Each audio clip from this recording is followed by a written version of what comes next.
Nous ne recevons pas, c'est parce que nous prions un Dieu étranger. Quel est le Dieu que nous devons prier réellement?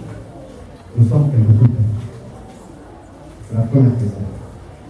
Ok, merci beaucoup à mon bien-aimé frère qui vient de poser cette question.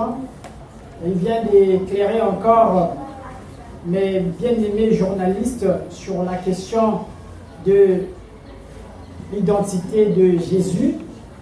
Lorsque Jésus est sur la terre, il n'a pas donné des réponses aux questions, mais c'est son entourage qui était en train de répondre sur sa véritable identité. Alors, même quand nous prenons la Bible, dans la Bible, Jésus a utilisé que des paraboles pour expliquer, pour parler même de l'avènement du royaume de Dieu. Il applique que des paraboles pour nous donner ce grand message du royaume. Alors, un verset biblique qui dit, vous priez, vous ne recevez pas parce que vous demandez très mal dans le but de satisfaire vos passions. La Bible va jusque-là. Et justement, ici, on veut nous dire que la manière que nous prions, ce n'est pas celle-là que Dieu attend de nous. Dans l'Église aujourd'hui, lorsque nous regardons, il y a beaucoup plus de distractions dans l'Église. Dans la majorité des églises, lorsque nous allons rentrer, vous allez voir, c'est la distraction. Au lieu que l'Église nous montre le véritable chemin du Père, le chemin qui mène vers le Père, on nous met dans les danses, dans les chansons, on nous limite là. C'est la danse, c'est la chanson, c'est les démons qu'il faut chasser tous les jours dans l'église. C'est une limitation de l'église. Alors que nous, les bergers, c'est qu'on devait faire, se montrer le chemin du Père. Alors, le chemin du Père, il est intérieur. Le Père, il est en vous, comme il était en Jésus-Christ. Et donc, c'est cette religion que les initiés.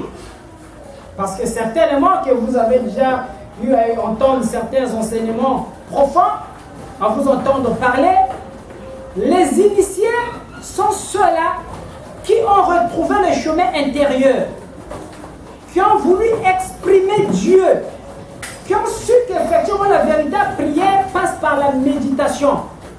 Parce que c'est dans la méditation qu'on peut éveiller les forces endormies dans la profondeur de l'âme.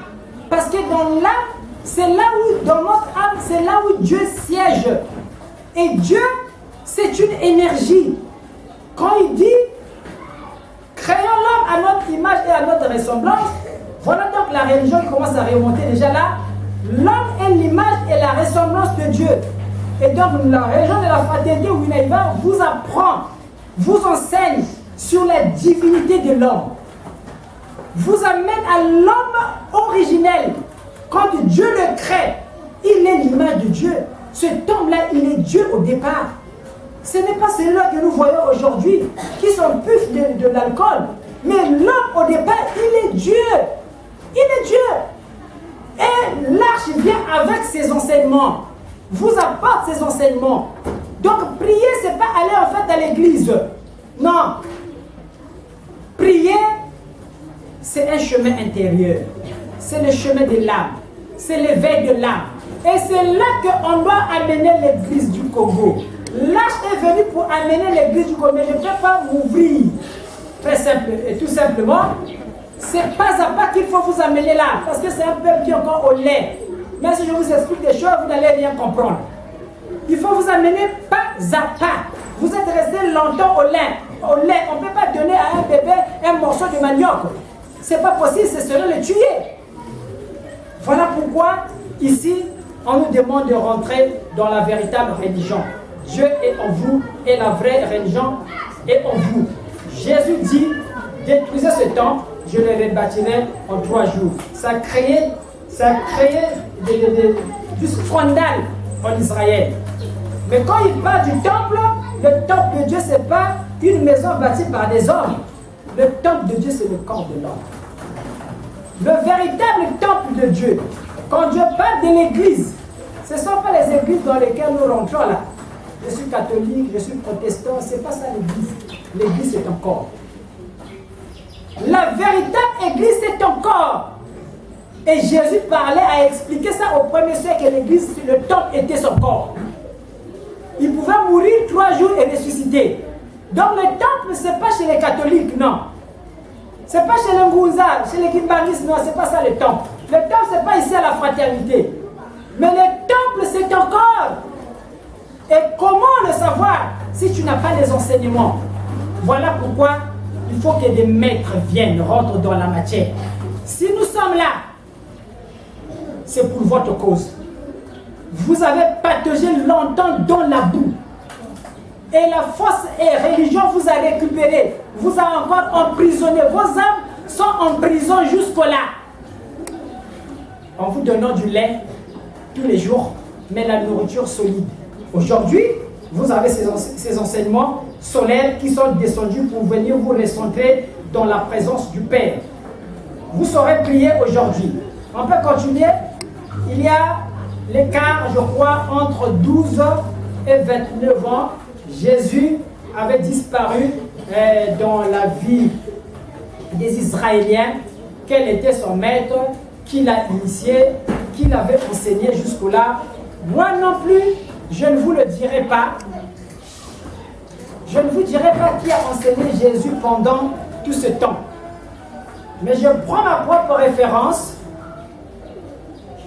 que je suis né au Congo comme tous les Congolais. Et Dieu m'a appelé, il m'a mis à l'écart. L'Esprit divin m'a instruit. Il m'a instruit, il m'a donné des instructions. Il m'a enseigné pendant des années. Je peux réaliser des choses que je n'ai pas appris quelque part.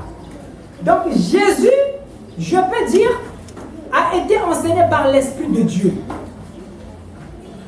Il a été écarté au milieu des jeunes de son âge pour qu'ils soient fortifiés en esprit, pour qu'ils grandissent en sagesse, pour que l'Esprit de Dieu puisse l'habiter à un âge donné. Et c'est ce qui s'est fait avec Jésus. Bon, je sais qu'il y a plusieurs livres parfois qui parlent un peu du n'importe quoi. Jésus, j'entends des choses comme ça. Il était parti apprendre peut-être en Inde pour devenir Christ. Il a fait ceci, il a fait cela. C'est des choses que j'entends, mais moi je ne les confirme pas. Et moi je vous dis que Jésus a été enseigné pendant cette époque-là. Il a été retiré au milieu de ses frères pour être enseigné par l'Esprit, pour qu'il grandisse en sagesse et pour que l'Esprit christique, pour que le Très-Haut habite dans cette enveloppe-là, qui était Jésus-Christ. Donc voilà ce que je peux dire, mais on vous dira beaucoup de choses. Le vide est là dans la Bible jusque-là. Merci beaucoup.